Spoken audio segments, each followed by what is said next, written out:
Bonjour à tous et bienvenue sur Webikeo pour un nouvel Expert Talk. Le concept, il est tout simple. Une table ronde composée de 3 experts pour décrypter un sujet et vous donner tous leurs meilleurs conseils.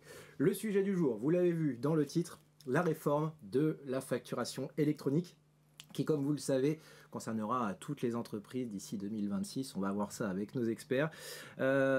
Et pourquoi on en parle dès maintenant, presque 2 ans avant, un peu plus même de 2 ans avant. Pourquoi on en parle dès maintenant? Parce qu'il va être très important de bien comprendre cette réforme, bien comprendre la facturation électronique pour bien se préparer. Donc notre objectif, ça va être de décrypter cette réforme et cette facturation électronique et de vous donner tous les conseils et astuces pour bien vous préparer pour implémenter cette facturation électronique dans votre entreprise, quelle que soit sa taille. Alors maintenant, il ne reste plus qu'à vous présenter mes experts du jour. Ils sont donc au nombre de 3 et je vais commencer par la première, Mélanie Protévangéliste. Bonjour Mélanie, Senior Product Marketing Manager spécialisée dans la facturation électronique chez Use.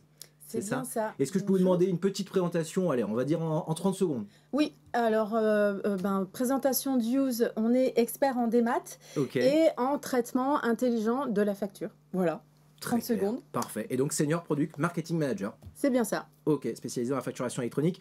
Je le dis, vous avez une typologie de clientèle assez large, mais vous êtes quand même plus spécialisé dans la partie PME, expert comptable. Je dirais ETI, PME, mais également on a un produit pour les experts comptables. Et donc, dans le cadre de cette réforme de la facturation électronique, Use se positionne en tant que candidat PDP. Donc, on a déjà déposé un dossier. On va voir ce que ça veut dire tout à l'heure. On a également en deuxième expert du jour, Marc Daman. Marc, bonjour. Bonjour. Expert en dématérialisation, référent sur les sujets de facturation électronique. Ça tombe bien, c'est le sujet du jour. Chez Simtrax. C'est ça. Alors d'abord parler de Simtrax en 30 secondes. Simtrax, un leader français, on est basé pas très loin de Use, dans le sud de la France. D'accord. Donc j'ai eu un peu de mal à m'y retrouver sur Paris, mais j'y suis arrivé. Éditeur de la dématérialisation depuis 1989, donc on parlait déjà de la démat en 1989. On verra peut-être au cours de cette conférence quelles sont les différences.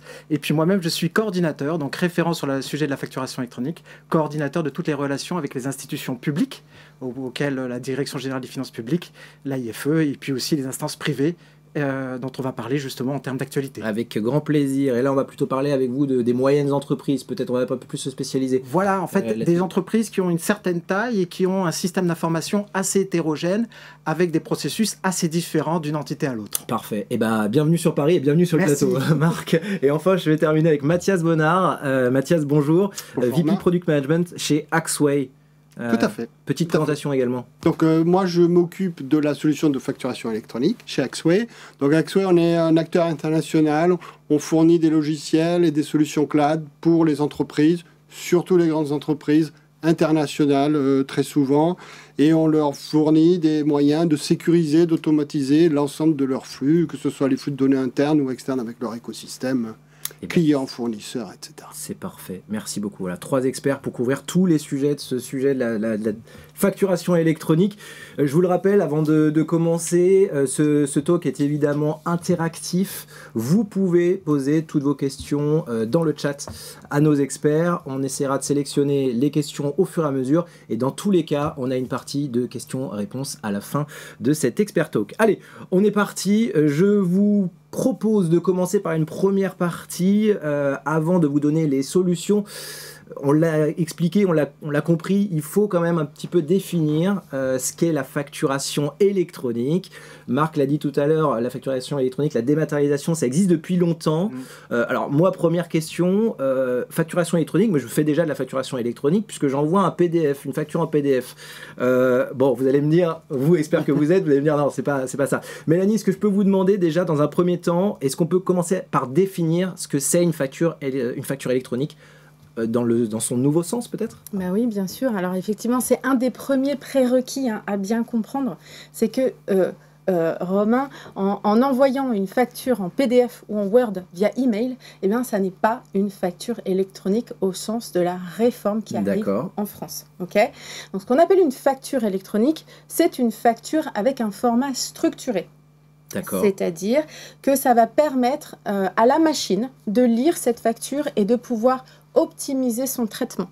Alors, je vais simplifier, mais en gros, dans ce format structuré, eh bien, on va avoir une standardisation de ce qui est dans ce fichier. Par exemple, en ligne 1, on aura le numéro de la facture. En ligne 2, le nom du fournisseur. En ligne 3, son numéro de sirène. En 4, le client, etc. Donc, ça va permettre, en fait, d'optimiser la lecture de cette facture. Et donc, on n'est pas du tout sur des formats PDF ou Word.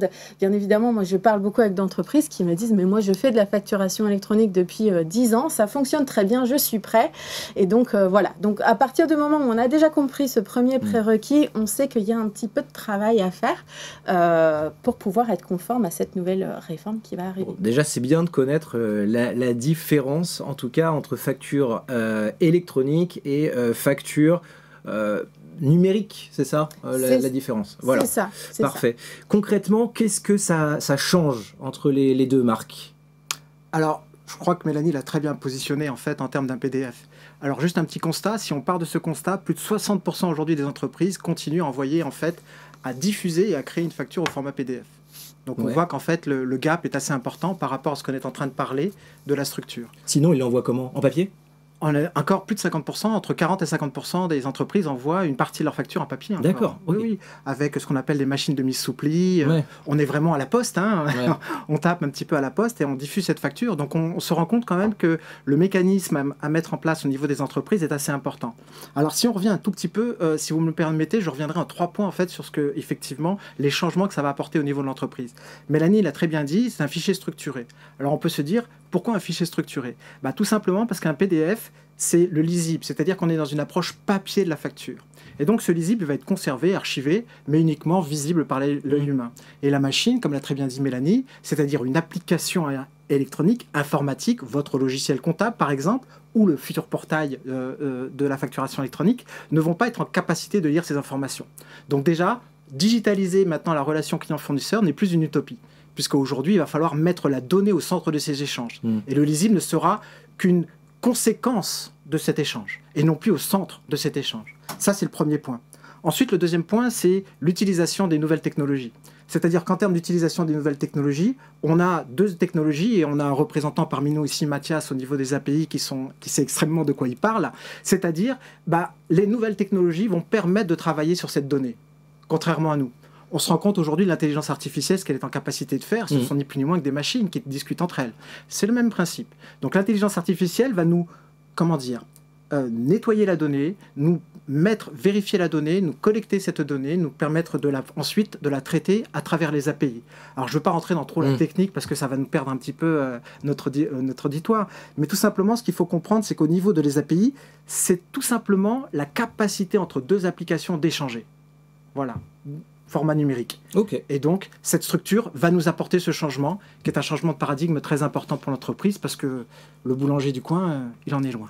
Ben oui, effectivement, on en discutait juste avant d'entrer dans le studio. Après, on va voir quels sont les acteurs vers qui les personnes, les entreprises unipersonnelles ou les artisans pourront se tourner, vers qui pourront se tourner ces personnes-là. Si je peux, je sais que je prends souvent la parole, je m'en excuse, mais si je peux juste conclure par rapport à ça, c'est-à-dire que ce qui est important, c'est que la facturation électronique, il y a beaucoup de tâches papier qui vont être manuelles, on va dire, qui vont être mises en cause. Et l'objectif de la facturation électronique, c'est en appuyant un bouton, toute la facture s'effectue. Voilà. Bon, on espère que ça fonctionne. En tout cas, on a le doigt sur le bouton. Quand même, on est là pour ça. Concrètement, quels sont les enjeux? Je crois que Marc a commencé à évoquer ces enjeux. Moi, je vais me tourner vers Mathias. Concrètement, les enjeux par rapport à cette facturation électronique, c'est quoi?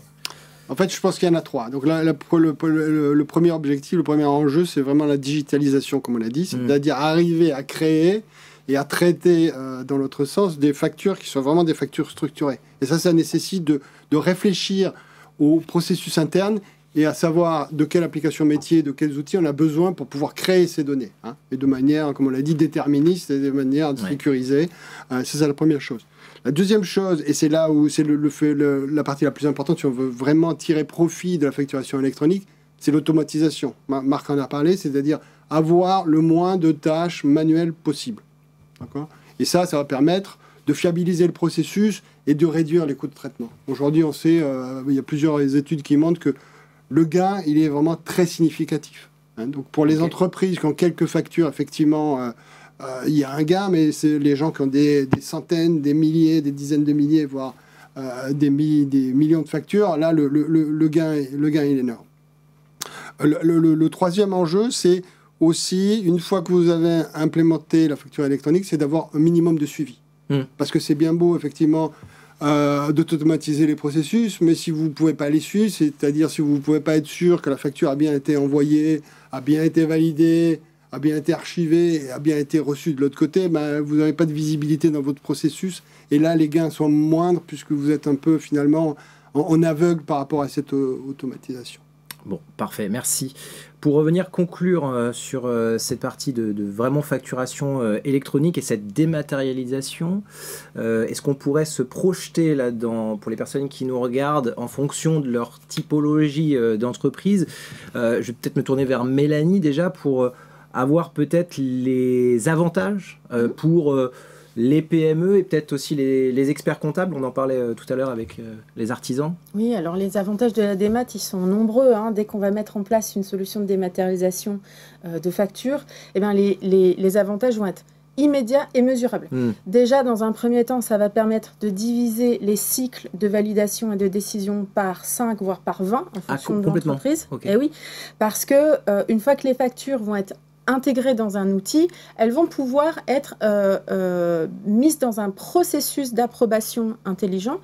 Je vous donne un exemple concret. Ouais. Aujourd'hui, une facture papier, elle va passer de bureau en bureau avec des tampons. Enfin voilà, potentiellement se perdre entre deux. Potentiellement se perdre, partir en dessous d'une autre pile, etc. Avec la dématérialisation, la facture, je reçois une notification sur mon téléphone et je l'approuve en un clic pour qu'elle parte chez mon comptable et qu'elle soit mise en paiement. D'accord. Donc, il y a forcément des gains au niveau donc, de ce fameux cycle d'approbation. Hein, on y gagne en temps. On a également des gains de productivité qui vont être multipliés par 2, voire par 3, parce que les outils ils vont constamment apprendre à mieux traiter les factures, identifier le fournisseur, remplir les champs analytiques, archiver la facture de manière électronique, etc. Donc tout ça, générer les écritures comptables, tout ça, ça va se faire beaucoup plus rapidement. Donc toutes ces étapes du traitement de la facture, donc de la réception jusqu'au paiement, eh ben, ça va se faire en quelques clics, en quelques secondes, minutes, comparé à une facture papier. Alors, il y a d'autres bénéfices. Bien évidemment, tout ça, ça va avoir des impacts sur les coûts administratifs qui vont être abaissés de 30 à 70% en fonction de la taille de l'entreprise. Donc, c'est pas négligeable. Non, effectivement. Et ensuite, il y a plein d'autres bénéfices indirects qui vont en fait sécuriser le processus parce qu'on va être capable de contrôler la cohérence des informations qu'il y a sur la facture. On va pouvoir détecter les doublons de factures. On va pouvoir détecter les fraudes aussi sur les factures, protéger la data, la donnée sur ces factures. Voilà. D'un point de vue légal, la démat, ça va aussi permettre d'intégrer des fonctionnalités de conformité réglementaire, comme la piste d'audit fiable, la copie fiable, valeur probante, l'archivage légal, la signature électronique. Tout ça, ça fait partie des bénéfices indirects de les auditeurs vont être contents. Exactement. Et plus, là, on est plus du côté expert comptable, puisque ça fait partie du sujet aussi. Un des autres avantages, c'est que toutes les phases chronophages, on va dire, les tâches chronophages, pardon, à faible valeur ajoutée, comme la saisie des données, par exemple, elles vont être complètement automatisées. Et du coup, les collaborateurs, ils vont pouvoir se focaliser sur des tâches beaucoup plus stratégiques, à forte valeur ajoutée, plus valorisantes, plus stimulantes aussi. Donc, il y a un vrai gain pour l'entreprise qui va réinvestir sur ce capital humain. L'expert comptable aussi, en mettant en place un outil de démat, il va avoir aussi ce gain de temps et qui va pouvoir dédier à plus de missions de conseil, d'accompagnement des entreprises, aussi à plus forte valeur ajoutée pour le capital. J'en profite, je prends une question de Pascal. Merci Pascal pour votre question. Pour une entreprise avec peu de factures, est-ce vraiment un gain de temps? En fait, j'ai l'impression que dans tous les cas, c'est un gain de temps, puisqu'en fait, ça va être dématérialisé finalement. Et oui, puis de toute façon, il n'y aura pas le choix. mais oui, c'est même pour les faibles volumétries, il y a un vrai intérêt. Je peux donner peut-être un exemple? Bien sûr, avec plaisir. c'est un exemple concret, au Sénat, les sénateurs, comme par hasard, vont manger au restaurant. Et au restaurant, ils émettent des factures aux sénateurs. Et aujourd'hui, dans le cadre des marchés publics, déjà, on utilise le portail public de facturation qui s'appelle Chorus Pro. Oui. Et donc, souvent, j'ai des appels de restaurateurs qui, au lieu d'envoyer avant simplement la facture et étaient payés immédiatement, ont mis 2 mois et demi à être payés simplement de leur repas parce qu'ils ne savaient pas comment se connecter, comment justement passer de cette approche papier à une approche numérique. Donc on voit que même pour une seule facture, il y a un gain de temps qui peut être considérable. Je reste avec vous, Marc. On a parlé des PME juste avant avec Mélanie. Pour tout ce qui est ETI, quel va être le gain, quels vont être les avantages? Alors, c'est vrai que c'est important de faire une différenciation comme ça entre les ETI et les différentes entreprises. Simplement, on se chevauche tous. Bien sûr. On est tous, effectivement, en termes de solutions, à offrir des solutions qui vont toucher des entreprises plus ou moins importantes. Et c'est vrai que notre spécificité va concerner, en fait, des entreprises qui ont une taille intermédiaire, c'est-à-dire qui sont au-delà de 200 personnes, 400. Et puis, au niveau de ces entreprises, ils ont souvent des systèmes d'information très hétérogènes. Qui dit système d'information très hétérogène, dit une diversité des applications comptables, dit aussi une diversité de la manière de travailler, tout simplement, d'un service comptable à un autre. Et en fait, tous ces aspects, on se doit de les regarder de plus près. Et donc, c'est ça la spécificité au niveau des ETI, c'est d'être capable d'unifier, standardiser, simplifier l'ensemble de ces processus, quelle que soit, je dirais, la maturité numérique de l'entité concernée. Et cette maturité numérique est très importante. Tout le travail est à réaliser de ce côté-là. Petite précision aussi concernant ce qu'on est en train de parler sur la facturation électronique. Là, on se met au cœur de l'entreprise. D'accord. L'entreprise, aujourd'hui, elle va devoir c'est pour elle, en fait, qu'elle va assurer cette dématérialisation, cette facturation électronique. Et après, on parlera de pourquoi la réforme est là, pour que tout le monde puisse communiquer entre eux. Ouais, effectivement. Et puis j'ai envie de aussi donner la parole à Mathias, peut-être pour parler des plus grandes entreprises qui, elles, ont peut-être un peu plus de flux avec l'étranger aussi, avec l'international. Alors la première chose peut-être qu'on peut dire pour répondre aussi à la question, c'est que ce qui prouve aussi la valeur, c'est qu'aujourd'hui la facturation électronique n'est pas obligatoire et pourtant beaucoup d'entreprises, beaucoup de grandes entreprises l'utilisent. C'est bien la preuve qu'il y a vraiment un gain. Alors pour les grandes entreprises, c'est toujours un peu la même valeur qu'on vient d'expliquer. En revanche, ce sont souvent un nombre de factures, un volume de factures énorme. Donc le gain est d'autant plus important. Après, l'important aussi pour eux, c'est comme ils ont aussi une grande variété d'ERP en fonction des différents pays, ils vont être obligés, ça va être un gain in fine, de remettre à plat l'ensemble des processus, comme on l'a dit, mais aussi l'ensemble des processus pour chacun des pays, puisqu'on y viendra tout à l'heure. Il y a beaucoup de pays qui vont mettre en œuvre une réforme fiscale similaire à la réforme fiscale française. Ok, parfait. Je pense qu'on est bon sur la définition de la facturation électronique. Je vois des questions qui vont arriver, mais c'est des sujets qu'on va peut-être aborder un petit peu plus tard, donc je vais les mettre de côté. Parlons maintenant de la réforme, cette fameuse réforme. J'ai parlé tout à l'heure d'une date à 2026. C'est la nouvelle date, puisqu'effectivement cette réforme a été reportée. Est-ce qu'on peut présenter quand même un peu cette réforme, même si l'objectif de ce talk, c'est vraiment de donner des conseils pour ceux qui nous regardent, mais est-ce qu'on peut, pour bien comprendre cette réforme, déjà commencer à la présenter, peut-être revenir un petit peu sur les éléments de calendrier? Bien sûr. Alors, effectivement, cette réforme, elle a été décalée. À l'été dernier, on a appris que ça allait être décalé de 18 mois. En revanche, il est important de comprendre que ce nouveau calendrier qu'on a aujourd'hui, c'est vraiment un calendrier des obligations au plus tard. Ouais. Parce que finalement, il faut du temps, il va falloir du temps pour se préparer. Et donc, ce calendrier des obligations au plus tard, ça va nous permettre en fait de mettre en place un rétro-planning. Logique. Pour intégrer ces nouveaux réflexes que les entreprises vont devoir mettre en place au sein de leur processus. Donc, au niveau du calendrier, la grande date qu'il faut retenir, c'est le 1er septembre 2026, puisque c'est à cette date que toutes les entreprises françaises assujetties à la TVA vont devoir être en mesure de recevoir des factures électroniques. Okay ? Parce qu'à cette même date, ce sera les grandes entreprises et les ETI qui, elles, auront l'obligation de les émettre. Qu'est-ce que ça veut dire? Ça veut dire que les grands facturiers, par exemple, pensez à votre facture d'électricité ou l'Internet ou le téléphone, et ben, tout ça, ça va arriver au format électronique. Et donc, il va falloir être en mesure de les recevoir. Voilà. Il y a une autre obligation pour ces grandes entreprises et ces ETI, c'est d'envoyer le fameux e-reporting. Je crois que Marc y reviendra juste dans un instant.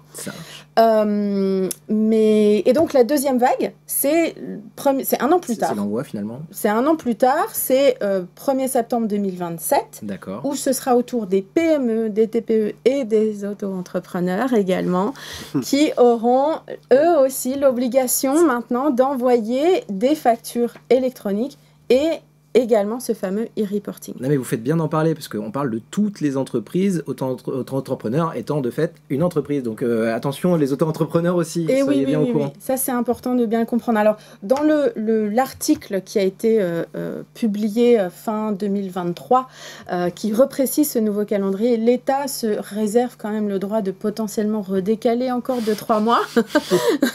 En tout cas voilà, il faut juste le savoir, mais en tout cas on est sur 1er septembre 2026.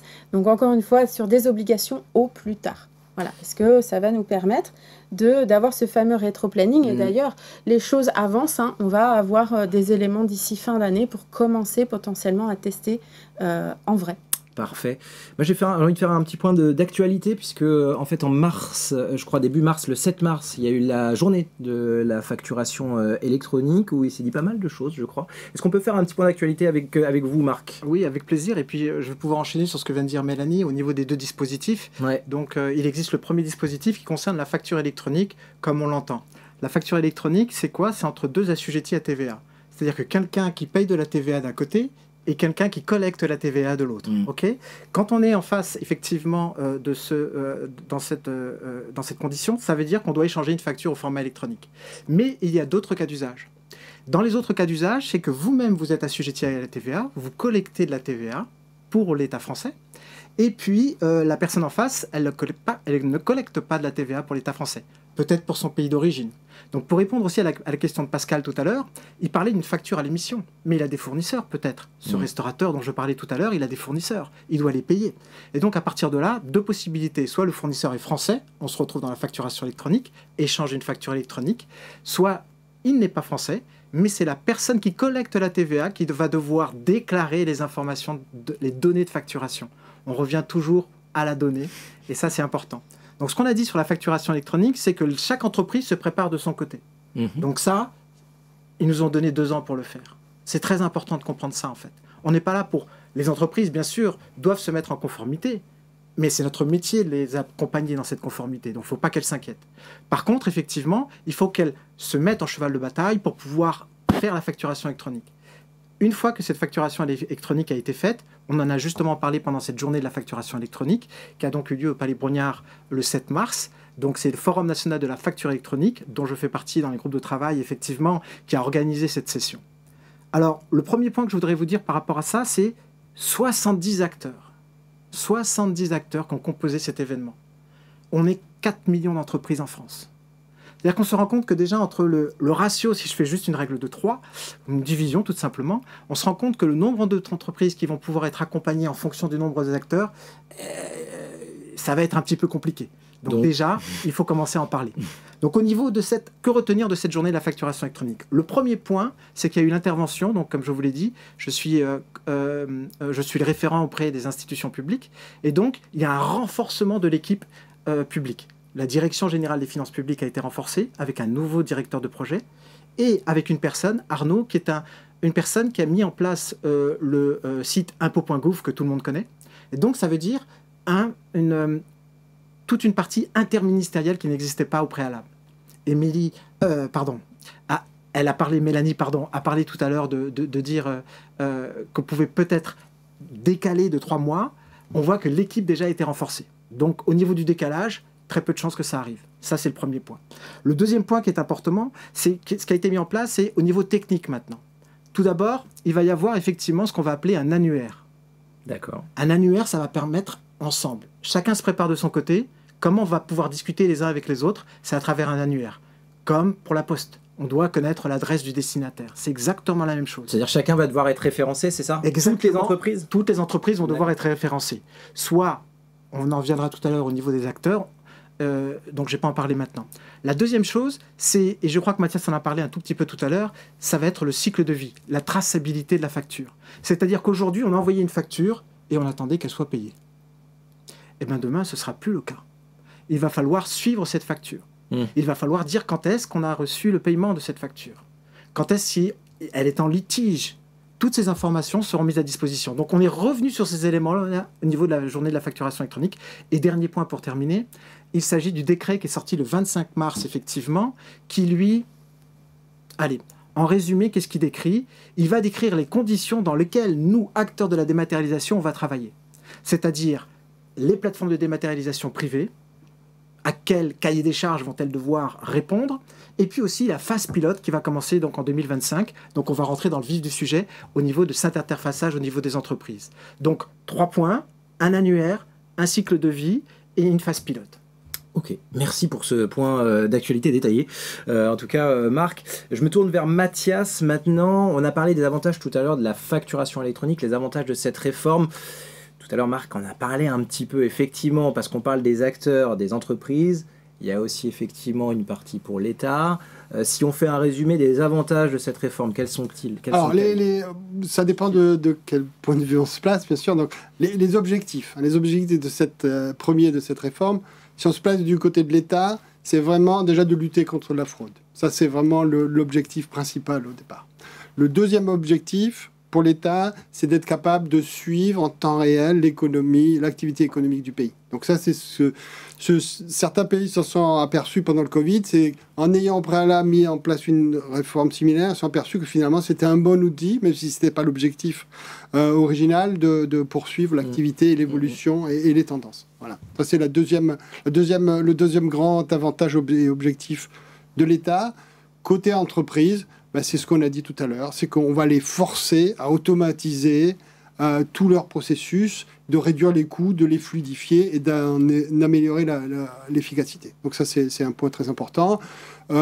Éventuellement, on va pouvoir aussi, étant donné que tout va être automatisé, réduire aussi les délais de moyens de paiement. Ça, c'est toujours intéressant, bien entendu. Et à moyen terme, l'État va proposer de pré-remplir les déclarations TVA qui va pouvoir, sur la base de toutes ces informations envoyées au PPF, dont on va parler peut-être tout à l'heure, ça va simplifier aussi un peu la vie des entreprises.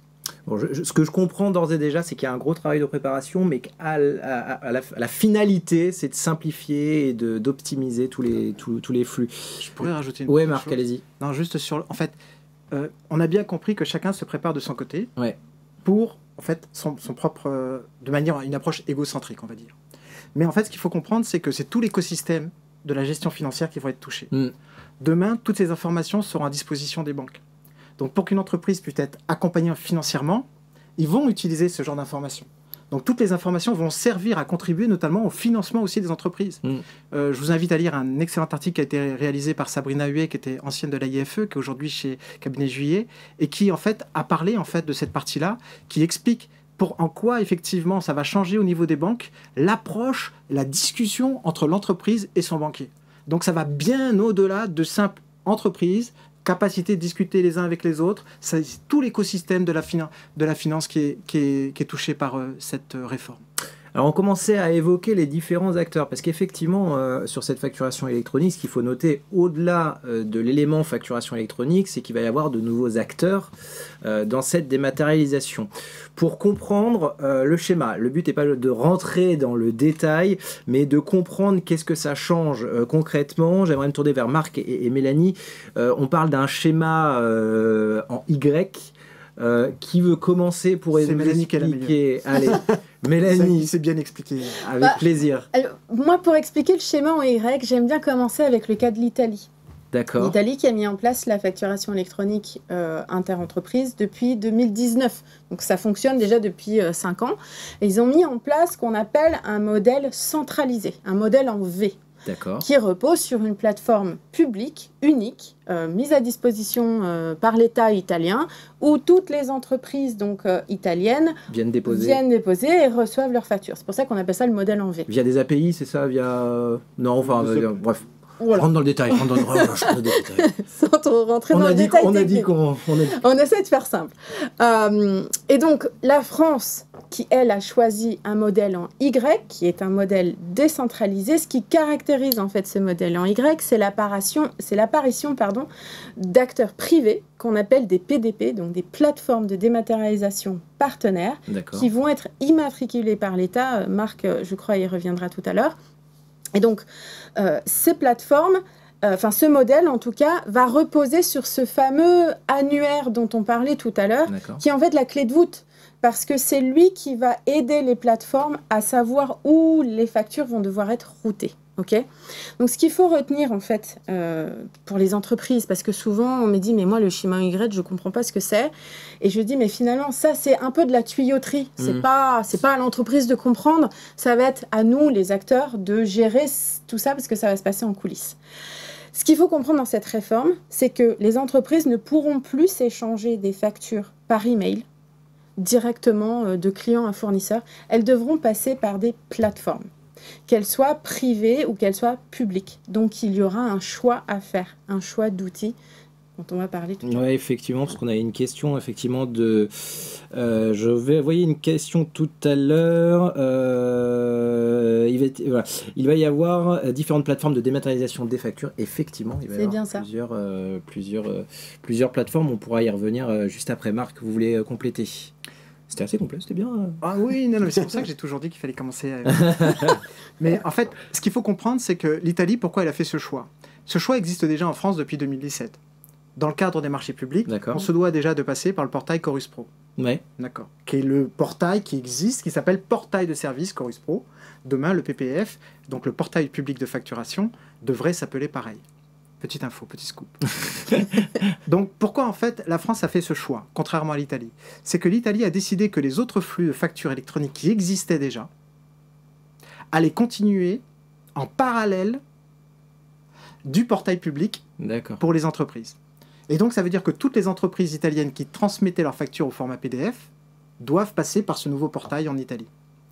Mais toutes les autres entreprises qui faisaient déjà des fichiers structurés, comme l'a expliqué tout à l'heure Mélanie, tout ça, c'est en dehors de cette sphère. La France a décidé d'avoir une autre approche. Elle a décidé d'avoir une approche qui va centraliser, et donc le portail public de facturation servira de concentrateur à l'ensemble des flux. D'accord. Ces flux vont être acheminés de deux manières. La première, on vient de le dire, par une PDP, une plateforme privée, qui devra répondre à un cahier des charges très spécifique, qui a été validé par le décret qui est sorti le 25 mars, dont je l'ai parlé tout à l'heure, signé par Gabriel Attal et Bruno Le Maire, c'est pas rien. Donc ça signifie que nous, on va être en capacité, c'est ce que je disais, chacun se prépare de son côté, mais le système qu'on fait au centre, c'est notre travail. Ouais. C'est à nous de nous occuper de faire ça, d'accompagner les entreprises là-dessus. Et donc, l'entreprise qu'elle va devoir faire, c'est que, elle va devoir choisir à quel endroit elle souhaite recevoir sa facture. Premièrement, directement sur le portail public de facturation. C'est standard. Si vous ne faites pas la démarche en tant qu'auto-entrepreneur, par exemple, vous recevrez vos factures sur le portail public de facturation. Deuxième possibilité, je choisis une PDP. Pourquoi? Pour deux raisons. La première, c'est parce qu'on fait déjà de la facture électronique. La France a décidé de faire ce schéma décentralisé, comme l'a expliqué Mélanie. Pourquoi? Parce qu'en fait, tout le monde doit venir vers cette plateforme centrale. Donc je fais déjà de la facture électronique. On parle de l'EDI. Alors seuls ceux qui en font connaissent un petit peu ce qu'il en vient, mais c'est déjà des fichiers structurés qui sont échangés. La deuxième chose, c'est parce que pour des problématiques, on a parlé tout à l'heure des experts comptables, une problématique métier qui se rapproche de la manière dont travaille l'entreprise, va être en capacité de dire « moi, je préfère recevoir cette PDP ». Donc, elle va être agréée par l'État français, immatriculée. L'immatriculation, donc il y a déjà un planning qui a été mis en place. On devra avoir les premières immatriculations d'ici la fin, les pré-enregistrements de matriculation d'ici la fin de l'année. 2025, on devra avoir, quand on aura le PPF et tout l'ensemble des acteurs à disposition, on sera en capacité de le faire. Donc, ce qu'il faut retenir, c'est 1, il existe une plateforme. 2, elle est soit privée, soit publique, en termes de réception. Et à l'émission, vous devez effectivement, de la même manière, émettre à travers votre plateforme privée ou votre plateforme publique. Ok, très bien. Bon, si on simplifie encore plus, globalement, quels vont être les points de contact? En fait, finalement, j'ai l'impression, soit on va directement sur la plateforme publique, soit finalement, c'est notre outil de gestion ou notre expert comptable directement qui va s'occuper de ça, c'est ça? Si je résume dans la... Alors, l'expert comptable peut effectivement ils ont un rôle à jouer dans le cadre de cette réforme. D'ailleurs, un des gros enjeux pour les experts comptables, c'est d'éviter la décentralisation totale de leur flux. Parce qu'un expert comptable qui a 50 ou 100 clients, il ne peut pas se permettre de laisser tous ses clients choisir des plateformes hétérogènes parce qu'après, il va devoir aller récupérer tous les flux de factures pour faire la tenue de compte. Donc, il y a un vrai enjeu de décentralisation des flux pour les experts comptables. Donc, eux, ils ont un enjeu de choisir une plateforme qui va justement fédérer tout le monde sur un seul et même outil pour leur faciliter Très bien. La tâche, quoi. Ouais. Non, mais c'est juste parce qu'on parle des différents acteurs, mais finalement, les entreprises directement vont avoir affaire qu'à un ou deux acteurs, finalement, enfin, via leur outil de facturation, quoi. Tout à fait. Les entreprises pourront choisir soit la même PDP, soit la même plateforme, aussi bien sur l'émission de facture que sur la réception de facture, mais elles ont également la possibilité de choisir des outils, des plateformes différentes. Parfait. Si on se projette un peu, on l'a un petit peu fait avec le modèle de l'Italie tout à l'heure, je vais me tourner vers Mathias. Que font nos voisins européens? Parce qu'apparemment l'Italie a mis en place ça depuis quelques années maintenant. Que font les autres? Alors déjà, il faut quand même se rendre compte que tout ça, c'est pas nouveau. Les précurseurs, c'est vraiment les pays d'Amérique du Sud, d'Amérique latine, dont certains ont implémenté un modèle très similaire déjà il y a plus de 15 ans. D'accord ? Ça, c'est la première chose. La deuxième chose, c'est que si on revient sur l'Europe, un certain nombre de pays assez importants a décidé de travailler sur une réforme fiscale similaire à celle de la France. Donc, on a parlé de l'Italie, c'était les premiers en Europe. Il y en a d'autres qui viennent. Il y a la Roumanie qui est en train d'y aller. Il y a la Pologne. Il y a l'Allemagne. Il y a la Belgique. Il y a l'Espagne, pour ne citer que. Il y a la Lettonie aussi. Donc, il y a vraiment... on va dire, la majorité des flux de facturation électronique seront soumis à une loi locale, à un régime particulier de facture électronique obligatoire dans le pays. Ça, c'est la première chose. Alors, ce qui s'est passé, c'est que ces réformes-là, elles ont souvent été menées au point de vue national, sans forcément regarder ce qu'ils faisaient ailleurs, malheureusement. Donc ça a amené, par exemple, l'Italie, ils ont choisi une logique à eux, ce qui est compréhensible, mais ils utilisent par exemple un format de facture qui est complètement spécifique à l'Italie. La Pologne a fait pareil. Donc, mais ce qu'on voit quand même, c'est qu'il y a un certain nombre d'initiatives de standardisation, qui existaient d'ailleurs avant, mais qui permettent de faire converger un peu tous ces systèmes et toutes ces logiques. En tout cas, on espère à moyen terme. Donc, on peut citer par exemple une norme européenne qui s'appelle EN 16931, qui a permis, donc c'est plutôt pour les marchés publics, mais c'est tout à fait applicable à la sphère privée, donc qui a déjà préconisé des formats particuliers de facture, donc surtout UBL et CII. Ce sont deux formats basés sur XML qui sont utilisés, qui font partie, ce sont deux des formats du socle en France, sont utilisés en Roumanie, vont être utilisés en Espagne. Donc on voit quand même que malgré les différences locales, ça commence à converger. Donc il y a de l'espoir. Voilà, à terme, que tout ça converge un peu, au moins au niveau européen, à quelque chose de semblable. Il y a d'autres initiatives autour de PayPal. PayPal, c'est un réseau européen qui est utilisé plutôt, là aussi, pour le B2G, donc pour l'achat public, mais qui est en train d'émerger comme un acteur principal de toute cette dématérialisation, que ce soit pour l'achat public ou la sphère privée, autour de normes diverses et variées, qui est utilisée partiellement dans le cadre français. Et puis après, il y a d'autres initiatives au sein de l'Union européenne, comme VIDA, qui va arriver d'ici 4-5 ans et qui vise à normaliser tous les flux de factures intracommunautaires, donc entre pays de l'Union européenne. Donc voilà, donc ça se fait en ordre dispersé, mais il y a quand même un certain nombre de standards qui sont vraiment importants pour réaliser, pour essayer d'uniformiser, surtout quand on est une grande entreprise et qu'on doit gérer la même problématique sur différents pays. Bon, je vais me permettre de rebondir sur une question, parce que Pascal nous a posé une autre question. Vous exposez que des avantages depuis le début de cet Expert Talk. Y a-t-il des inconvénients ou alors peut-être des challenges, des contraintes, des difficultés? On en vient justement, c'est le sujet qu'on va traiter maintenant. Quelles vont être les contraintes, si on peut s'exprimer ainsi, les difficultés qu'on pourrait rencontrer avec cette réforme, Mélanie? Alors, c'est pas vraiment une contrainte, c'est plus une difficulté que moi j'ai constaté dans le cadre de cette réforme. C'est ce que j'appelle le clash des mondes, de deux mondes. Le monde de l'opération de flux et le monde de la comptabilité et fiscalité. Pour expliquer ça, je reprends un petit peu l'exemple de Marc tout à l'heure qui parlait de la Poste. Ouais. La Poste aujourd'hui, si je lui dépose une facture dans une enveloppe timbrée, eh ben, elle va juste s'occuper de router ma facture d'un point A à un point B. Mais la Poste, elle ne va pas aller regarder que ma facture dans l'enveloppe, elle est bien conforme, que je ne me suis pas trompée dans le taux de TVA, etc., etc. Or, cette réforme, c'est ce qu'elle demande de faire. Elle demande au monde de l'opération de flux, de travailler main dans la main avec ce monde de la fiscalité. Et c'est vrai que ça a été peut-être une difficulté au départ de cette réforme. Aujourd'hui, je pense que la dynamique est en train de changer, notamment avec le renforcement des équipes à la DGFiP, à la IFE. Il y a vraiment une vraie dynamique qui est en train de se mettre en place pour que tous les acteurs travaillent vraiment pour la réussite de ce projet. Et donc cette difficulté, elle est plutôt maintenant, je dirais, transformée en opportunité, on va dire. Okay. Voilà, donc j'ai envie de rester positive. Bon, parfait, je vais continuer mon petit tour de table parce que tout le monde va prendre la parole sur cette partie-là. Allez, je vais donner la parole peut-être à Marc, parce qu'effectivement, qui dit réforme, dit aussi obligation, peut-être, et peut-être effectivement, on parle de 2026, peut-être des sanctions pour celles et ceux qui ne respecteraient pas la règle, c'est ça? Oui, absolument. Avant de parler des sanctions, je voudrais revenir sur ce que vient de dire Mathias au niveau des échanges européens. On peut se dire pourquoi en fait dématérialiser l'ensemble de ces processus et travailler au niveau de la donnée. Parce qu'il y a une accélération. Ouais. Cette accélération, elle est comment? Mathias a parlé de VIDA, qui est donc pour les échanges intracommunautaires. Aujourd'hui, toute entreprise a 1 mois pour faire ses déclarations. Demain, dans le cadre de VIDA, c'est 48 heures. Ah oui. Okay. Donc on se rend compte qu'en fait, on a aussi des objectifs, on a des échéances qui sont à respecter. Donc ça, c'est le premier point au niveau de ça. Et ça, en fait, c'est une contrainte. Pour rebondir en fait sur les différentes contraintes qu'on vient d'adresser. Parce qu'en fait, on ne va pas devoir travailler au même rythme. C'est pour ça qu'il est important pour l'entreprise de se préparer.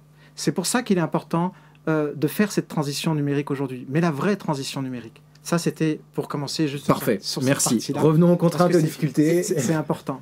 Alors, au niveau des sanctions, je dirais que la première, c'est tout simplement, Mélanie en a parlé tout à l'heure. Alors, je dis toujours Mélanie, mais je veux dire des choses sur Mathias. C'est qu'en fait, au niveau de cette facture, on ne peut plus adresser par pigeon voyageur ou par email PDF une facture à son destinataire. Elle sera obligatoirement, elle transitera par ce mécanisme, ces fameux tuyaux dont on a parlé tout à l'heure. Et donc, l'entreprise n'a plus le choix. Comme aujourd'hui dans les marchés publics, on revient à ce restaurateur de tout à l'heure, il ne pourra pas être payé s'il n'envoie pas sa facture sur le portail. Donc ouais, la première sanction, c'est de ne pas être payé. Finalement. La première sanction, c'est pas être payé. Deuxième sanction, je rappelle que dans le Code général des impôts, il est stipulé au niveau des articles 1737 et 289 2 choses. La première, c'est que si vous n'adressez pas une facture à votre destinataire dans le cadre d'un échange de services, d'une vente de services ou de biens, vous êtes pénalement responsable. Et vous avez déjà, à hauteur de 350 000 euros, vous êtes en capacité de payer, voire au niveau des factures. Ensuite, on a parlé de conformité tout à l'heure sur la facture, c'est-à-dire les données que la mise en conformité d'une facture. Parce qu'il y a 2 volets. La première, c'est dans la réception des factures. La réception des factures, c'est l'intégration à son système d'information. C'est plus complexe. C'est 2-3 mois pour une entreprise, alors qu'à l'émission, c'est peut-être 2-3 semaines simplement. À l'émission, c'est de s'assurer qu'on a toutes les informations sur la facture, parce qu'on va les vérifier. Et donc, si on ne les vérifie pas, on est pénalement déjà responsable. Okay. Et on a déjà des sanctions financières. Et donc, à ces sanctions qui existent déjà, vont se rajouter des petites sanctions, qui sont de 15 € par facture. Et également, attention, en termes de responsabilité fiscale, je rappelle que c'est l'entreprise qui est responsable de sa facture, en émission et réception. Ce ne sont pas les acteurs. C'est-à-dire que l'ensemble des PDP, éventuellement, donc on est tous opérateurs de dématérialisation. Certains d'entre nous vont aussi offrir effectivement un service de PDP, mais on est tous opérateurs de dématérialisation. Ça signifie que si la facture n'est pas transmise, nous on l'a transmise à un opérateur, et que lui, une PDP, qu'il n'a pas transmise à l'État, c'est lui qui est responsable. Il devra payer, mais il ne sera pas responsable de la facture, pénalement. Il recevra une sanction à hauteur de 45 000 € par une PDP. Et on va dire pour une entreprise, c'est en plus des sanctions existantes, 15 000 € qui vont s'afficher. Donc on voit qu'il y a du travail. Maître Daman a rendu son verdict. Il y a du travail. Non mais merci, c'est quand même intéressant. Je veux dire, on n'est pas là pour parler que des sanctions, mais c'est quand même intéressant de le noter. Alors on parle de sanctions pécuniaires avec Marc, pardon, mais Mathias, on l'a dit aussi, il n'y a pas que des sanctions pécuniaires, il y a des sanctions aussi pour l'entreprise en elle-même de ne pas se mettre en conformité. C'est très dommage en fait, finalement. Oui, tout à fait. Donc je pense que si on revient aux difficultés, moi j'en vois plusieurs. Si je me place du point de vue du invoicing, de la facturation électronique normale, enfin standard, on va dire, historique, entre guillemets. La première, c'est qu'il y a un volet e-reporting. Donc ça, on en a parlé, mais l'e-reporting, dans le cas où on a des factures avec un des acteurs qui n'est pas un assujetti, on va devoir faire du e-reporting. Et le e-reporting, c'est sensiblement différent du invoicing, parce que vous allez devoir agréger des données, parce que vous allez avoir des fréquences différentes, donc vous n'allez pas envoyer les factures au fil de l'eau. Donc c'est un processus qui est différent. C'est un processus aussi dans lequel vous allez avoir d'autres applications métiers qui sont impliquées. Vous allez, pour le B2C, avoir des problématiques de ticket de caisse, des problématiques d'encaissement. Donc tout ça, ça va complexifier les flux pour les entreprises qui doivent aussi le mettre en œuvre. Donc ça, c'est la première chose. La deuxième difficulté que je vois, c'est lié à la richesse des cycles de vie. Donc les statuts dont on a parlé, je crois qu'il y en a 14, tous ne sont pas obligatoires. Donc ça permettra, comme l'a dit Marc, d'avoir un meilleur suivi. Donc ça, c'est vraiment un avantage pour les entreprises. En revanche, il va falloir être capable de les traiter. Donc ça veut dire quoi? Ça veut dire être capable de les émettre, puisqu'il va falloir donner à son fournisseur une visibilité sur l'état du traitement. De son côté, il va falloir aussi les récupérer et savoir... idéalement les mettre dans son ERP pour pouvoir le suivre et pour pouvoir l'utiliser. Donc c'est les deux, on va dire, les deux spécificités, les difficultés spécifiques à ce modèle français, entre guillemets, qui est un peu plus, qui va au-delà vraiment de l'invoicing plus classique. Bon, ce que je remarque, si je prends un peu de recul, parce qu'on a terminé cette partie sur la réforme, c'est que ça a beaucoup d'avantages au final. Attention, il va y avoir quand même des contraintes et beaucoup de travail en amont pour mettre en place cette réforme et cette dématérialisation. C'est pour ça qu'on en vient à la plus grande des parties, la partie qui vous intéresse, en tout cas les conseils. Juste avant, parce que j'en profite, j'ai une petite question de Jérôme qui nous dit bonjour, quand est-ce qu'est prévue la mise en route du PPF et quid de l'inscription? J'ai vu qu'il fallait y procéder d'ici juillet 2024. Alors attention, je crois qu'on est encore sur les anciennes dates, c'est ça? Oui. Donc ça, c'est effectivement, ça fait référence à l'ancien calendrier qui a été décalé donc à septembre 2026. Je pense, alors je n'ai pas de date moi à ce jour, mais en tout cas pour pouvoir utiliser le PPF, il faut qu'il soit là. Ouais.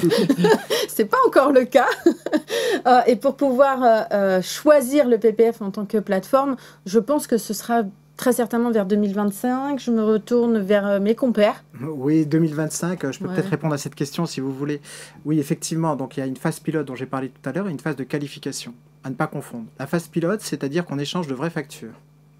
Et puis la phase de qualification, c'est des factures factices, on va dire.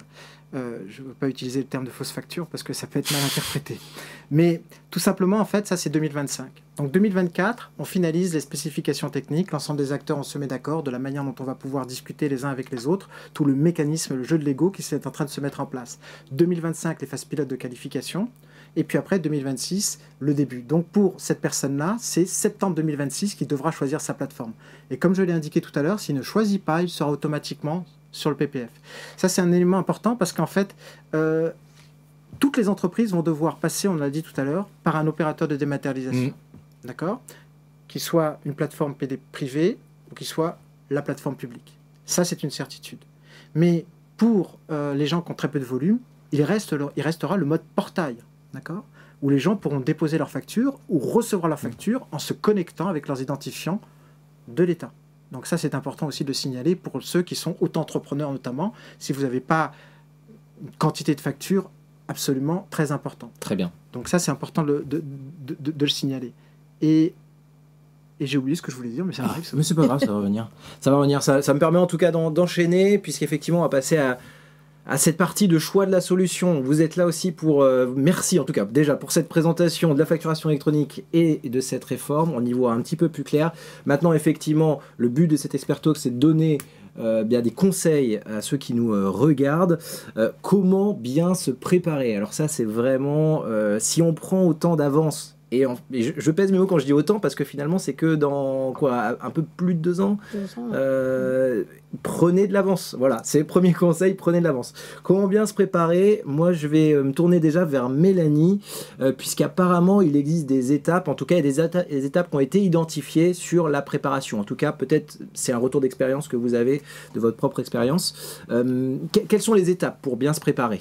Alors effectivement, c'est vrai qu'après la question, mais qu'est-ce que c'est que cette facture électronique? La deuxième question qui arrive après, c'est comment est-ce que je m'y prépare? Alors il y a 5 grandes étapes. La première, c'est déjà de prendre conscience qu'il faut agir. Ça fait référence. Et si vous êtes avec nous, déjà, c'est une bonne chose. Exactement. Donc, on coche déjà cette petite case de l'étape 1. Mais effectivement, donc ça fait référence à ce fameux calendrier des obligations au plus tard qui nous permet d'avoir ce rétro-planning parce que ça va prendre du temps de s'y préparer. Donc, prendre conscience qu'il faut agir. Deuxième étape, comprendre la réforme, comprendre les acteurs et aussi comprendre qu'il va falloir faire un choix. C'est ce dont on parlait tout à l'heure, quand on parlait du modèle en Y. C'est fini d'envoyer par email ou par la poste. Les factures devront être envoyées via des plateformes. Donc, il y a un choix à faire. La troisième étape, ça va être de cartographier, de vraiment faire un état des lieux des besoins de l'entreprise, de ses flux, de ses processus, parce que les entreprises ont déjà des outils en place avec des processus qui tournent depuis un certain nombre d'années. Et donc, il va falloir cartographier tout ça pour bien identifier quels sont les besoins. Donc, je sais que c'est Marc qui nous parlera de ça plus en détail. Et après, une autre étape qui est aussi très très importante, et ça fait référence aussi bien à l'annuaire, mais aussi pour gérer les flux de e-invoicing et e-reporting, c'est de nettoyer la donnée, les référentiels clients. Il y a un vrai enjeu sur la qualité des référentiels de l'entreprise. Ça, pareil, je crois que Mathias va nous en parler un petit peu plus. Et la dernière étape, ça va être de comparer les outils et de faire un choix. Voilà, donc on va vous donner quelques c'est l'idée, effectivement. Critères. Et si je peux me permettre, une dernière étape, alors peut-être plus pour les experts comptables, mais il y a une phase de formation, d'évangélisation auprès des collaborateurs pour la conduite du changement. C'est pas forcément simple. Il faut penser à former les équipes dans les entreprises et dans les cabinets d'expertise comptable. Bon, merci Mélanie, on y voit un peu plus clair. Maintenant, j'aimerais bien qu'on aille un peu plus dans le détail sur la cartographie des flux. Qu'est-ce que ça veut dire? Effectivement, on a des flux qui existent aujourd'hui dans l'entreprise. Qu'est-ce que ça veut dire concrètement, Marc? Comment on va devoir cartographier? Qui va nous aider pour cartographier ces flux? Voilà, rapidement, comment on peut faire? Je ne sais pas si je vais faire rapidement. Mais je vais essayer. C'est votre challenge. Oui. Alors, cartographier ces flux, c'est quoi? C'est tout simplement une phrase, c'est connaître précisément d'où viennent ses revenus et où vont ses dépenses. Voilà. Jusque-là, c'est très clair. Jusque-là, c'est clair. C'était la première phrase. Donc, une fois que l'on a dit ça, ça signifie qu'on se rend compte, nous, ça fait à peu près 2 ans qu'on est en train de préparer la réforme avec l'ensemble des acteurs ici présents, et on se rend compte que les entreprises, en fait, rien que de répondre à cette question, elles ne savent pas. Elles ont du mal à savoir. Oui. Elles ont du mal. On a parlé du reporting, il faut savoir qu'il y a 35 cas d'usage qui ont été identifiés dans le cadre de cette réforme. Et on ne les a pas tous encore trouvés. Donc ça signifie que comment se situer, se positionner par rapport à l'ensemble de ces cas d'usage? Eh bien, il faut comprendre effectivement. Donc l'objectif de cartographier ces flux, c'est d'anticiper ces fluctuations financières. Parce qu'on va devoir payer et on va devoir recevoir de l'argent. Donc c'est très important de savoir d'où ça vient et où ça va.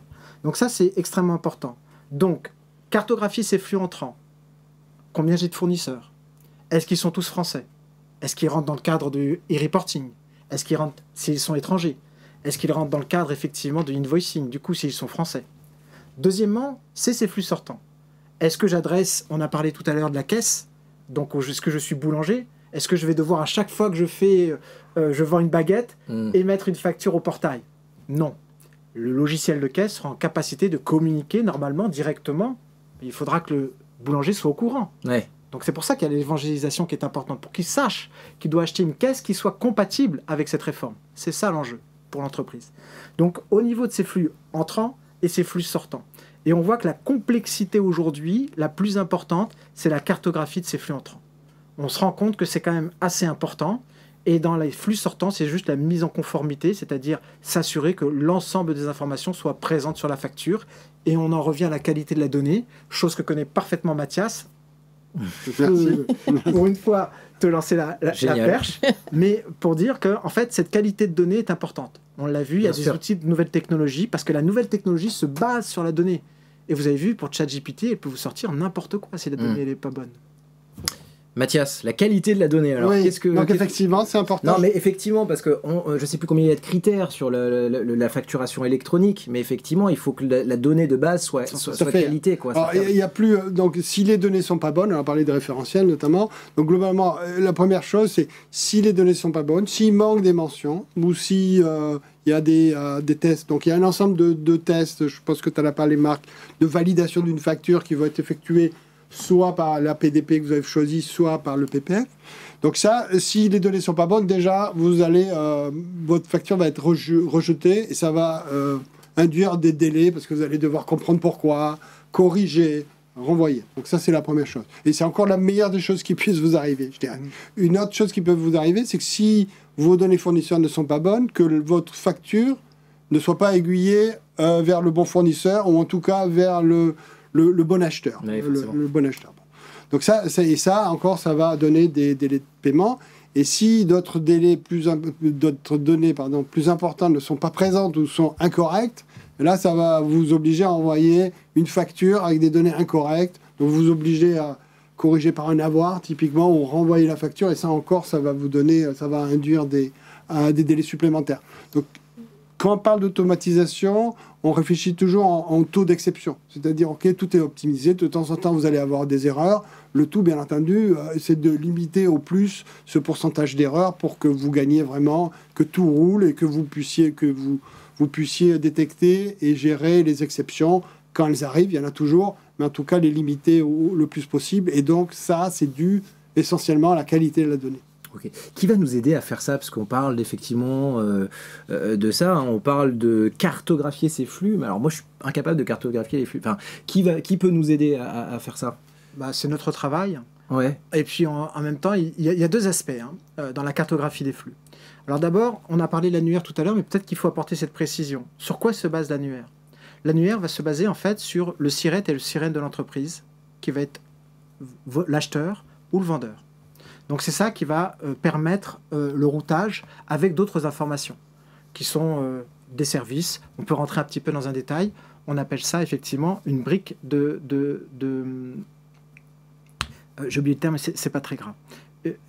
Ce qu'il faut savoir, c'est que donc une fois que l'annuaire a été mis en place, il existe l'aspect technique de cette cartographie, c'est-à-dire d'où proviennent mes données, vers quelle plateforme, avec quelle plateforme je vais travailler, et comment je vais interfacer l'ensemble de mes logiciels comptables.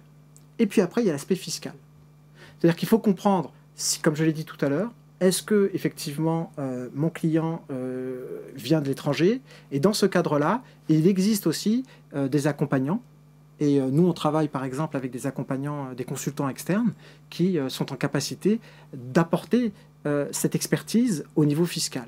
Donc il y a l'expertise technique que nous avons tous, l'expertise fiscale qui peut être accompagnée par des spécialistes, souvent d'anciens de la Direction générale des finances publiques.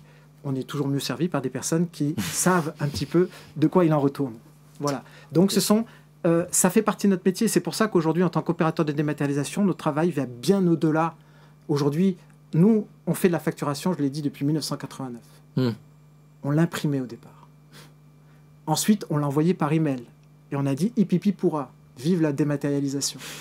Sauf qu'une fois qu'on émettait cette facture, on se fichait totalement de son devenir. Là, c'est pas du tout le cas. On va devoir aller beaucoup plus loin. Et donc, à partir de là, nous, notre métier, il a changé. Mais on accompagne les entreprises dans ce cadre-là, avec la partie fiscale. Ok. Parfait. Je peux juste rajouter Exactement. que peut-être les experts comptables aussi peuvent être accompagner les entreprises dans cette cartographie. Je sais que certains travaillent déjà sur le sujet. Parfait. Effectivement, alors on a vraiment parlé de la partie amont qui va concerner là, les entreprises. Il faut qu'elles se sentent concernées, en tout cas, dans cette partie-là. Maintenant, et je vois qu'il y a pas mal de questions là-dessus, il va y avoir un petit peu la phase critique, le choix de la solution. Aidez-nous. Qui ont choisi non, plus sérieusement, comment on peut choisir une solution? L'idée, c'est ce que je vous propose de faire, c'est par rapport à la taille de son entreprise.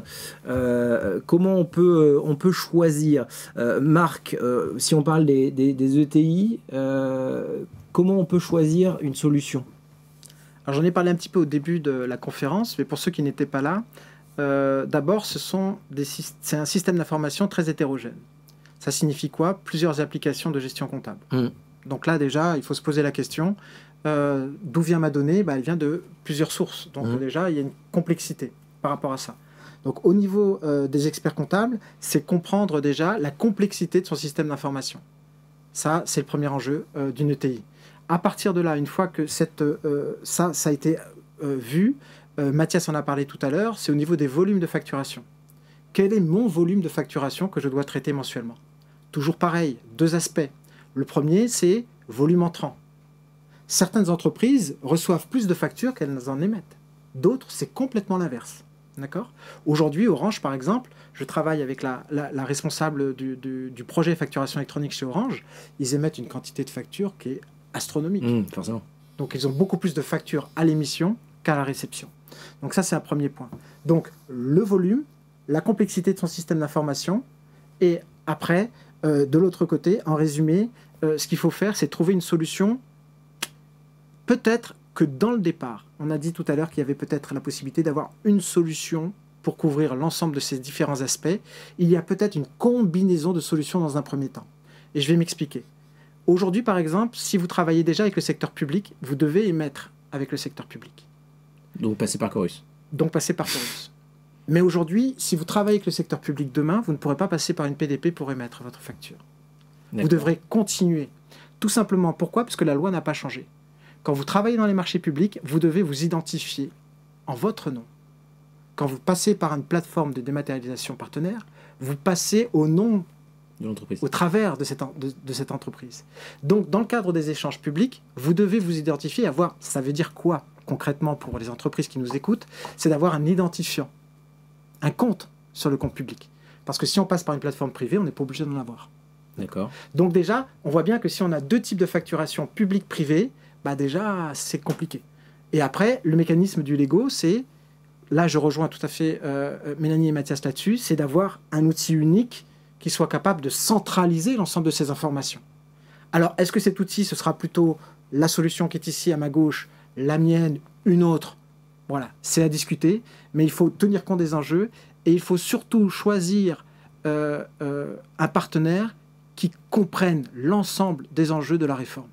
C'est-à-dire qu'il soit au cœur de cette réforme pour vous accompagner sur la facturation électronique, pour vos propres bénéfices, approche égocentrique dont j'ai expliqué tout à l'heure, et également d'être en conformité avec la réforme. Ok, parfait. Mais alors, que je comprenne bien, parce qu'on parle de choix pour moi en tant qu'entreprise, mais moi je travaille déjà avec un expert comptable, par exemple. C'est à l'expert comptable de choisir la solution, non? Alors, idéalement, oui. C'est vrai que pour l'enjeu, on en parlait tout à l'heure, l'enjeu pour les experts comptables, c'est vraiment d'être ambassadeur et de proposer une solution pour ses clients, pour éviter justement qu'ils aillent faire leur petit shopping, on va dire, entre guillemets. Imaginez un expert comptable qui doit se connecter sur 50, 70 plateformes pour aller récupérer les factures pour pouvoir faire la compta. C'est juste pas possible. Donc, côté expert, c'est vrai qu'il y a un enjeu de choisir une plateforme qui va pouvoir proposer une solution pour tous ses clients et leur proposer une solution pour être conforme, tout en lui facilitant la tâche. Donc il faut une solution qui puisse fédérer en fait ses clients. Mais après, il y a plein d'autres critères qui peuvent être utilisés, pas forcément pour les experts comptables, mais le premier qui me vient à l'esprit, c'est vraiment le critère de connectivité, ce que j'appelle connectivité. Parce qu'on en parlait tout à l'heure, les entreprises aujourd'hui, elles sont outillées d'outils de facturation, de RP avec des processus qui sont plus ou moins récents. Donc, il faut trouver un outil qui va pouvoir en fait s'intégrer de manière presque indolore dans ce qui est déjà en place, dans l'existant de l'entreprise. Et donc ça va être un critère déterminant quand on a plusieurs outils de facturation, comme l'expliquait Marc. Si je fais du B2G ou du B2B, des fois en fonction de mon type de facturation, j'ai des outils différents. Il faut trouver une plateforme, un outil qui va pouvoir s'insérer de manière transparente pour une transition la plus sereine possible. Et ça va exister. Et comment, je vous donnerai la parole juste après Mathias, mais comment savoir si l'outil que j'utilise actuellement est ou va être PDP, c'est pour le bon terme. C'est ça. Est-ce qu'aujourd'hui il existe un référencement de ces plateformes-là? Alors je suppose que les plateformes ont commencé à communiquer. Est-ce que c'est déjà officiel d'ailleurs? Tout à fait. Pour répondre à cette question, si vous voulez bien. Allez, donc, rapidement Marc. Rapidement, non, sur impôt.gouv.fr, vous avez effectivement la pré-liste des candidats PDP. D'accord. Qui aujourd'hui, on doit être autour de 55 plateformes en fait privées, qui vont donc suivre tout un processus pour être immatriculés, avec un bureau qui a été ouvert en fait à Lille, spécifiquement pour cette immatriculation. Donc les choses ne sont pas prises à la légère. Et donc cette plateforme, cette liste va évoluer dans le temps, et d'ici la fin de l'année, il y aura une pré-liste, puisqu'on ne pourra pas valider les plateformes tant qu'elles n'ont pas communiqué avec le portail. Donc tant qu'il n'existe pas, on ne peut pas les valider. D'accord. Mais ils vont valider au cours de cette année 2024 tout le reste autour de cela. Et il y a une deuxième liste qui sera diffusée d'ici la fin de l'année, qui sera peut-être réduite ou qui sera identique. Et certains sont en avance. Ici présents, par exemple, ils sont très en avance sur le domaine. Et pour répondre à votre question de tout à l'heure, c'était si déjà votre partenaire ne vous a pas parlé de la réforme aujourd'hui, vous devez vous poser la question. C'est pas bon signe. C'est beau. Mathias, j'avais dit que je vous donnais la parole sur ce choix de la solution. Oui, peut-être si je prends un peu l'angle des grandes entreprises avec lesquelles on travaille, et surtout des entreprises internationales. Donc ce qu'on voit, c'est que la plupart de nos clients, nos prospects, même si ce n'est pas forcément des entreprises très grandes, elles facturent entre, on va dire, 3 et 20 pays. D'accord ? Donc ce qu'elles attendent de leurs fournisseurs, c'est d'avoir une solution qui va permettre de couvrir l'intégralité de leurs besoins, donc d'automatiser et de mettre en conformité l'ensemble de leurs factures dans ces différents pays. Donc ça, c'est un premier... Alors des fois, en fonction des pays, c'est pas forcément possible d'avoir un seul prestataire, mais en tout cas, elles n'en veulent pas un par pays, elles en veulent un, deux, si nécessaire. Donc ça, c'est... Après, le deuxième point, c'est celui qu'on a évoqué, je pense. C'est l'intégration de l'ESI, elle est fondamentale, parce que c'est ça qui va limiter l'impact sur les processus et sur les applications. Même s'il y a des choses à changer, au moins, si on est capable de se connecter facilement et à la limite, même combler certains manques au niveau des données, avoir une intégration qui peut être intelligente, ou en tout cas qui peuvent aller au-delà de la simple connexion aux ERP, ça c'est important. Alors, une des choses qu'on peut demander à son fournisseur, c'est est-ce que vous avez déjà travaillé avec tel ou tel ERP? Est-ce que vous êtes déjà connecté? Donc ça permet déjà d'évaluer le risque ou la connaissance, la connaissance du fournisseur par rapport à cette problématique d'intégration. Eh ben, c'est assez clair. Je vous propose qu'on se tourne vers les questions du public. Si tout est OK pour vous, moi je pense qu'on est assez... Peut-être pour résumer, quelle est la toute première étape que les entreprises doivent faire? Aller se renseigner vers déjà pourquoi pas leur expert comptable pour ceux qui en ont un. L'expert comptable, l'éditeur avec qui elle travaille, voilà, qui peuvent être de très bons conseils. Ok, parfait. Après, on l'a vu tout à l'heure, les informations qu'on trouve sur Internet, vous savez qu'une fois qu'elles sont postées, en fait, elles sont là pour très longtemps. Donc il ne faut absolument pas confondre avoir une vision sur la réforme et la confusion au niveau de la réforme. Donc faites attention aux informations qu'on peut trouver sur Internet et essayez de suivre effectivement sur impôt.gouv.fr, vous avez des informations qui sont pas mal fichu. Franchement, l'État a vraiment bien travaillé là-dessus. Et après, c'est discuter effectivement avec les différents opérateurs. Je vous invite à aller d'ailleurs sur la liste des opérateurs qui ont participé à la journée de la facturation électronique. On peut trouver en fait l'ensemble des présentations et des conférences qui ont été réalisées dans le cadre de cette journée. Ça peut vous aider, ou simplement nous appeler nous, et puis on vous aidera effectivement à y voir plus clair. Avec grand plaisir. Je vous propose qu'on se tourne vers les questions des personnes qui nous suivent. Merci beaucoup, il y a beaucoup de questions. Je vais essayer de trier. Première question, c'est peut-être la plus globale. Cette réforme entraîne-t-elle de facto la fin de la tenue de la comptabilité par l'entreprise elle-même? C'est un petit peu complexe, mais... Non. Alors non. Bah non. Pas du tout. Non. Ça va... Je me doutais de la réponse. Mais ça va certainement faciliter la tenue de la comptabilité par l'entreprise. Ok, très bien. Je vais essayer de... Simplement pardon. Ça va réduire, on va dire, la dépendance à l'égard du traitement manuel de cette comptabilité. C'est tout ce que ça va changer. Mais la comptabilité, va rester la même. Très clair. Je reviens sur les plateformes, on parlait juste des plateformes qui vous concernent un petit peu aussi. Bonjour, c'est une question de Catherine. Bonjour, les plateformes seront-elles liées à toutes les banques ou les banques ont-elles leurs plateformes liées? Oui, alors aujourd'hui dans la liste, il y a les deux. Hein. D'accord. Par exemple, alors c'est à travers leurs filiales, hein. On ne les reconnaît pas forcément. Hein. Par exemple, Epithet est une filiale CIC, pardon. Et donc en fait, il y a des crédits mutuels, donc ça va dépendre effectivement, mais les banques vont aussi également proposer en fait des services. Après, il faut voir si est-ce qu'on va mettre les œufs dans le même panier, c'est-à-dire que la banque va être en capacité de visualiser l'ensemble de vos informations. Donc là aussi, il faudra faire attention. Quand on passe au numérique, se pose la question de savoir où sont ces données, où sont ces informations. Donc d'avoir la maîtrise de ces informations est une chose importante pour choisir effectivement après derrière les financements les plus adéquats. Très clair. Il y a une question de Zouzar, on va y répondre très rapidement, mais les plateformes seront-elles payantes? On parle de services, effectivement. Alors, il y a une possibilité de gérer la facturation électronique de façon personnelle et je pense gratuite, c'est de gérer sa facturation directement sur le portail, c'est ça? Directement. Mais ça concerne que les personnes qui ont peu de flux, finalement, j'ai l'impression quand même. C'est l'huile de coude. Pas forcément, oui, mais à partir du moment où vous voulez une flexibilité, un service auto, bah oui. Là, il va falloir prendre un acteur privé, donc une PDP, et là, qui aura un coût fatalement.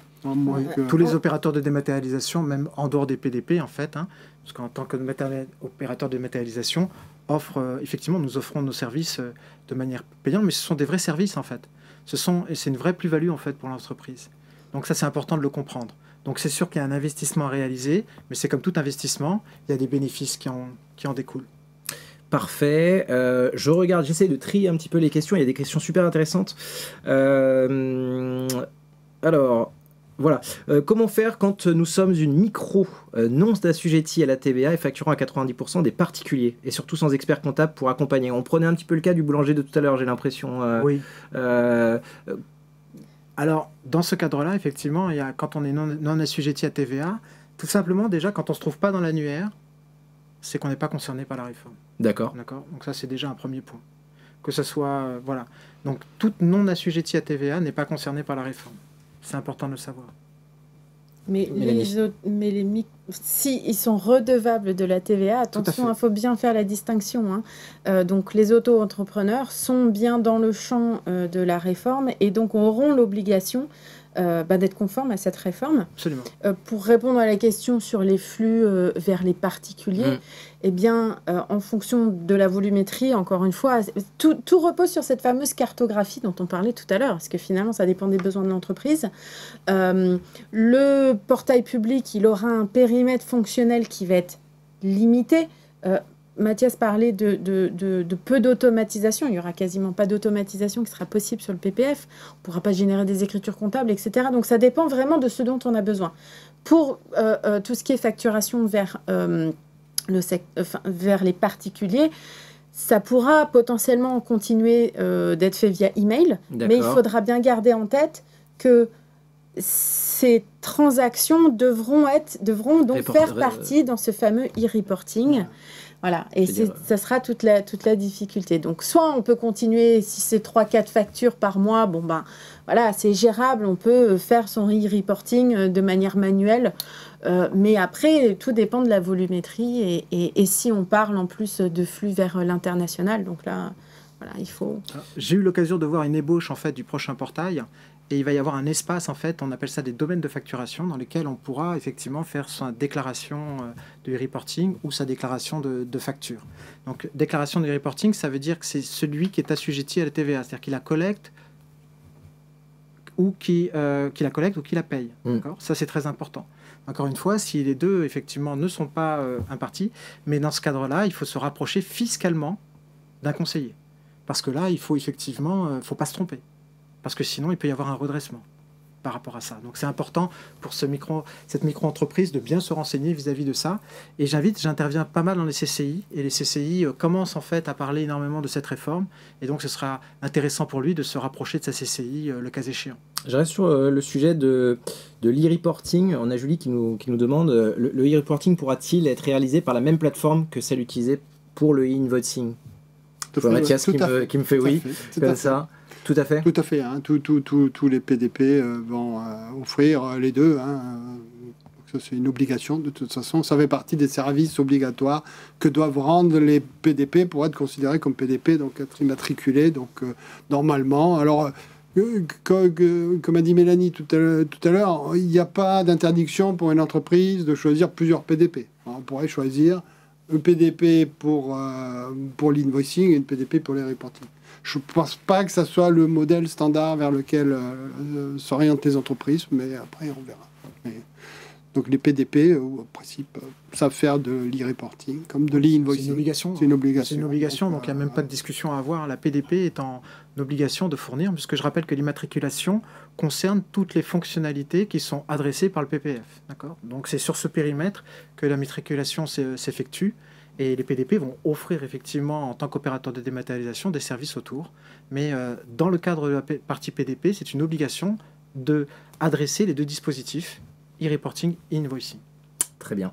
On a Jérôme qui nous demande, vous évoquez le contrôle des mentions obligatoires, c'était il y a quelques minutes, effectivement toutes les mentions obligatoires de la facture, mais quid des données confidentielles qui figurent confère un cabinet d'avocats, par exemple. Quelle sécurité a été mise en place pour protéger ces données? Comment nous protéger vis-à-vis de nos obligations au RGPD? C'est Marc qui en parlait tout à l'heure. Ouais, alors, il y a deux éléments. Je rappelle que NIS V2, qui est donc une nouvelle directive européenne qu'on va devoir mettre en place à partir du mois d'octobre, va toucher, d'ailleurs, en fait, on n'a pas parlé de cybersécurité, mais c'est aussi un des enjeux. Hein. Tout ce qui vient dans le numérique, il faut en fait faire attention. Et la contrepartie, le côté obscur du numérique, c'est la cybersécurité. Et donc, il y a des enjeux extrêmement importants. Ce que je peux vous dire simplement, c'est que l'État en a tout à fait conscience et a mis vraiment les enjeux, en fait, a vraiment conscience des enjeux autour de cette cybersécurité. Donc, les informations resteront anonymes, entre guillemets, c'est-à-dire que de toute façon, quand il n'y a pas du e-reporting, c'est anonyme. Donc, dans le cas de la RGPD, c'est pas...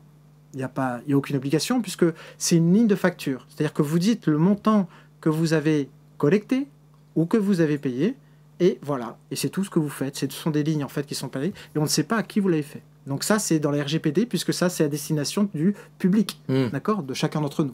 Et puis après, il y a la partie finance. Aujourd'hui, quand il y a une facture, on a le nom du destinataire. Donc ça ne change absolument rien dans ce cadre-là.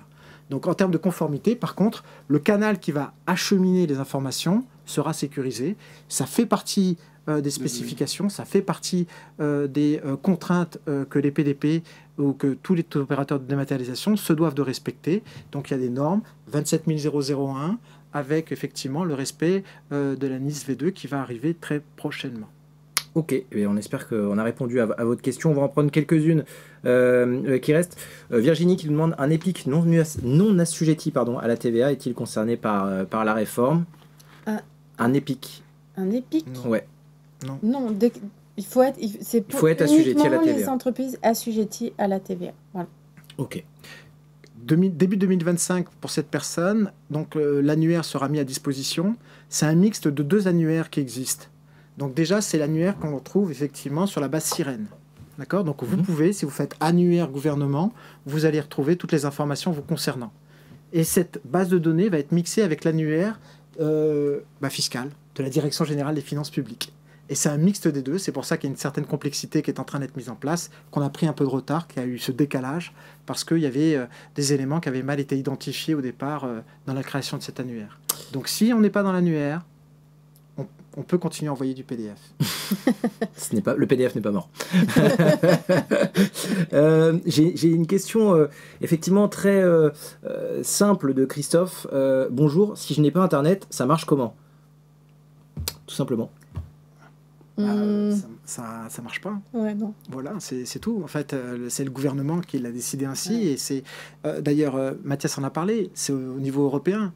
Mais on fait ça aussi en Malaisie. On fait ça aussi même aux États-Unis. Il y a un État qui vient de définir la semaine dernière en fait qu'il souhaite récupérer de la TVA. Donc ils vont mettre en place un mécanisme, puisque chaque État aux États-Unis est indépendant. Donc on voit bien que c'est un phénomène international. Ça ne concerne pas nous uniquement. Et aujourd'hui, on a du mal, effectivement, dans le cadre de nos démarches personnelles, je dirais, à ne pas utiliser Internet. Ce sera exactement la même chose dans le cas de la facturation électronique. Très clair. Et j'en prends une ou deux pour terminer. Doit-on faire une facture électronique même en cas de vente à un particulier? On en parlait tout à l'heure. Alors non, pas forcément. Mais en revanche, il faudra bien faire le reporting de cette facturation vers des particuliers. Bon, et je vous propose de conclure cet Expert Talk avec la question de Martine, qui va nous permettre de résumer sur les prochaines étapes pour les entreprises qui nous regardent. Pour une entreprise type PME, comment faire son choix parmi tous les opérateurs financiers et leurs solutions avec des plateformes différentes? Quels sont les principaux critères à prendre en compte? Je vous écoute. Trois critères à prendre en compte par personne. Et comme ça, on clôture là-dessus. Ça vous va? Allez. Qui commence? Mélanie. Moi, je dis connectivité, intuitivité de la plateforme et peut-être la gestion des flux hybrides. Ce que j'appelle les flux hybrides, c'est est-ce que la solution va aussi permettre de gérer les flux hors format électronique, parce qu'ils vont subsister ces flux au PDF et au papier. Donc voilà, toujours encore une fois en fonction des besoins de l'entreprise. Allez, je continue dans l'ordre. Mathias. Donc connectivité, je reprends un des arguments. Aspect international et puis aussi expérience dans le domaine. Forcément. Et Marc, pour conclure, bon, je vais en 3 mots. Oui. Vous m'avez eu. Je vais reparler de l'humain un petit peu. Il faut de la compréhension, il faut de l'écoute en fait. Ouais. Donc il faut être en capacité de comprendre quels sont les enjeux auxquels faut face l'entreprise. Donc ça, c'est aussi un élément important, c'est de remettre l'humain un petit peu au centre de tout ça, parce que c'est nous qui allons utiliser l'ensemble de ces aspects. Donc il faut qu'on soit avec une entreprise qui vous comprenne et qui puisse effectivement vous orienter en fonction de son expertise et de ses capacités à s'interconnecter et à s'interfacer avec ce portail. Il l'a fait. Il l'a fait. Merci beaucoup, Marc. Merci. Et merci à vous trois. C'est la fin de cet Expert Talk. Je vais donc vous remercier. Merci Mélanie, merci Mathias et merci Marc. J'invite les personnes qui sont intéressées à se rendre peut-être sur vos sites internet respectifs pour en savoir plus sur vos solutions et vous poser les questions qu'ils ont également s'ils souhaitent en savoir plus. Merci en tout cas d'être venu. Merci Marc d'être venu sur Paris, d'être monté sur Paris pour cet Expert Talk. Je repars. En tout cas, merci à vous tous. Et puis merci à vous de nous avoir suivis pour cet Expert Talk. Je vous répète, si vous avez la moindre question, vous pouvez contacter donc je rappelle, Use, Syntrax ou Axway avec grand plaisir, et nous on se retrouve très bientôt pour un nouveau numéro d'Expert Talk, évidemment sur Webikeo. À bientôt. Merci. Merci.